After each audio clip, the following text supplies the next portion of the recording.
हाल ही में हुए डीडीसी चुनावों में एक पार्टी ऐसी भी थी जिस पे सबकी निगाह थी। वो कश्मीर घाटी से उम्मीद थी कि सबसे ज़्यादा जो है सीटें निकाल के आएंगे, क्योंकि उन्हें बीजेपी की बी पार्टी भी कहा जाता है। हालांकि हमेशा से इस बातों का खंडन किया है पार्टी ने।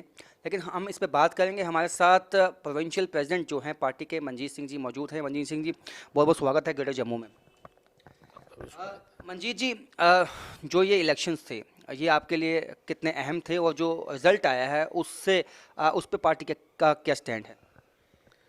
देखिए, इलेक्शन जो है वो तो इलेक्शन ही होती है। यहाँ तक पार्टी के स्टैंड की बात है, पार्टी संतुष्ट है इस बात से कि एक पार्टी जो 8 महीने पहले वजूद में आई, 8 मार्च को पार्टी जो है वो हमारी लॉन्च हुई, और उसके 15 दिन के बाद यहाँ लॉकडाउन हो गया। 5-6 महीने टोटल लॉकडाउन रहा, और उसके बाद पार्टी ने थोड़ी सी एक्टिविटी अपनी शुरू की थी कि ये चुनाव आ गया, और एज ए डेमोक्रेटिक पार्टी हमने चुनाव में हिस्सा लिया।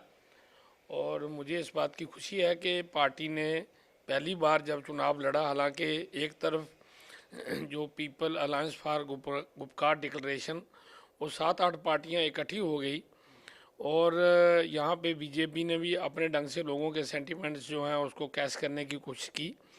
लेकिन उसके बावजूद भी हमारी पार्टी जो अभी हम अपना ऑर्गेनाइजेशन स्ट्रक्चर भी नहीं बना पाए, फिर भी हमारी पार्टी ने चुनाव लड़ा और पार्टी ने 12 सीटें जीती, और बहुत सारी सीटों पे हमने जो है वो इंडिपेंडेंट कैंडिडेट को समर्थन दिया। वो लोग भी आज हमारे साथ जुड़े हैं। तो ओवरऑल अगर देखा जाए तो जो यहाँ की बहुत पुरानी पार्टियाँ थी, 100-100 साल से भी पुरानी पार्टियाँ, उनके मुकाबले में हमारी पार्टी ने बेहतर काम किया है। बेहतर हमारी पार्टी के हक में नतीजे आए हैं। और चूंकि अभी पार्टी को समय ही नहीं मिला, 6-7 महीने कोई ज़्यादा नहीं होते हैं, तो मुझे उम्मीद है कि आने वाले समय में जब पार्टी अपना पूरा स्ट्रक्चर बनाएगी, पूरे पार्टी के डिस्ट्रिक्ट और ब्लॉक लेवल पे पार्टी जब जाएगी, पार्टी का प्रोग्राम जब लोगों में जाएगा, तो मुझे उम्मीद है कि पार्टी जो है वो आने वाले इसके समय। साथ साथ नेशनल कॉन्फ्रेंस ने ये इल्ज़ाम लगाया है कि कुछ उनके कैंडिडेट्स को डरा के धमका के जो है अपनी पार्टी में ज्वाइन करवाया गया है। ये इसमें कितनी सच्चाई है?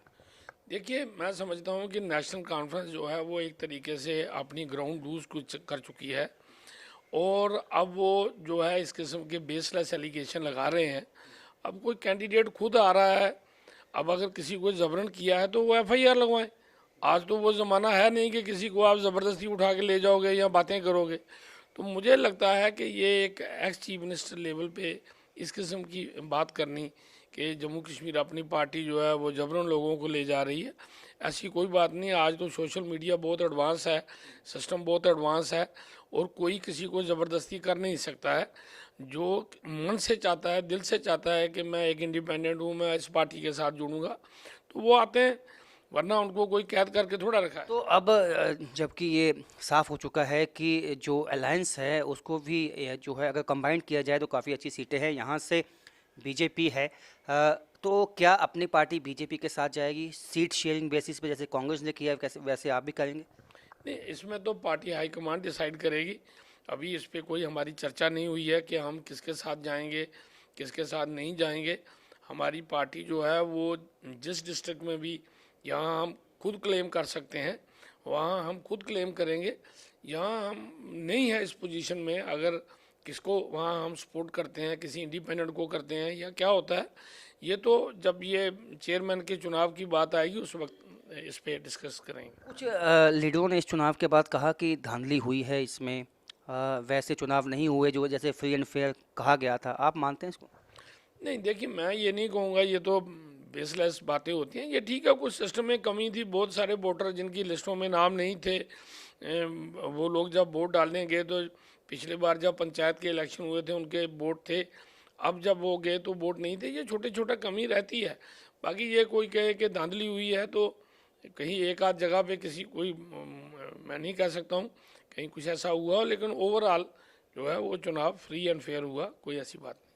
तो अब इन डीडीसी चुनावों के बाद जब असेंबली चुनाव आएंगे तो आपको लगता है कि अपनी पार्टी इससे अच्छा जो है वो करके दिखाएगी? बहुत ही अच्छा करेगी, बहुत ही अच्छा करेगी, क्योंकि आज लोगों के पास लोगों ने ये जो पुरानी पार्टियां हैं इनको भी देख लिया है, जम्मू में भी देख लिया है। अब कितनी बार मोदी साहब के नाम पे वोट मांगेंगे? हर बार कभी पंचायत में, कभी डीडीसी में, कभी एमपी में, कभी एमएलए में, कभी म्यूनसिपैलिटी में। तो अब अल्टीमेटली जो है वो लोग देख रहे हैं कि हर बात पे ये मोदी साहब के नाम पे वोट मांगते हैं, हर बात पे ये मोदी साहब के नाम पे वोट मांगते हैं। जो यहाँ कैंडिडेट हैं वो अपनी कारकर्दगी पे तो वोट नहीं मांगते। तो अल्टीमेटली ये ज़्यादा देर नहीं चलेगी। लोगों को जम्मू कश्मीर अपनी पार्टी, जो नई पार्टी है जिसकी लीडरशिप बड़ी साफ स्वभाव है, और जम्मू कश्मीर अपनी पार्टी वही बात कर रही है जो प्रैक्टिकली पॉसिबल है, जो होने वाला है।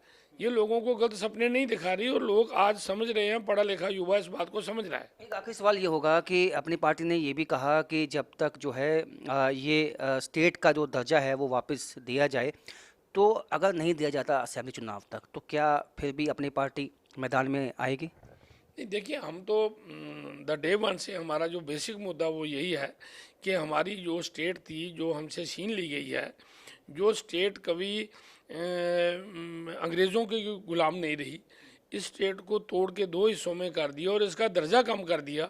तो सबसे पहले हमारी पार्टी का यही है कि यहाँ स्टेट जो है ये बहाल होनी चाहिए। इसके लिए हमने प्राइम मिनिस्टर साहब से भी पार्टी फॉर्म होने के बाद हम मिले थे, होम मिनिस्टर साहब से भी हमने ये बात की और उनको याद दिलवाया कि ये आपकी कमिटमेंट है कि हम रियासत में स्टेट बहाल करेंगे जब भी माहौल ठीक होगा।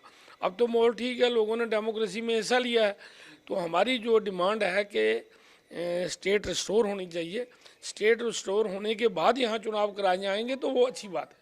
बहुत बहुत शुक्रिया। तो जिस तरह से Manjeet Singh senior leader provincial president हैं अपनी पार्टी के, उनका साफ कहना है कि यहाँ पे हालांकि अपनी पार्टी को इतना वक्त नहीं मिला क्योंकि उसके बाद लॉकडाउन लग गया कोविड-19 के चलते, लेकिन अब इनको उम्मीद है कि जिस तरह से इनको अब वक्त मिलेगा और आने वाले असेंबली चुनाव होंगे उसमें इनको काफ़ी फ़ायदा होगा, पार्टी काफ़ी मजबूती से ऊपर आएगी। फिलहाल मेरे साथ इतना ही। कैमरामैन संदीप सिंह के साथ राजन वैद, ग्रेटर जम्मू वर्चुअल।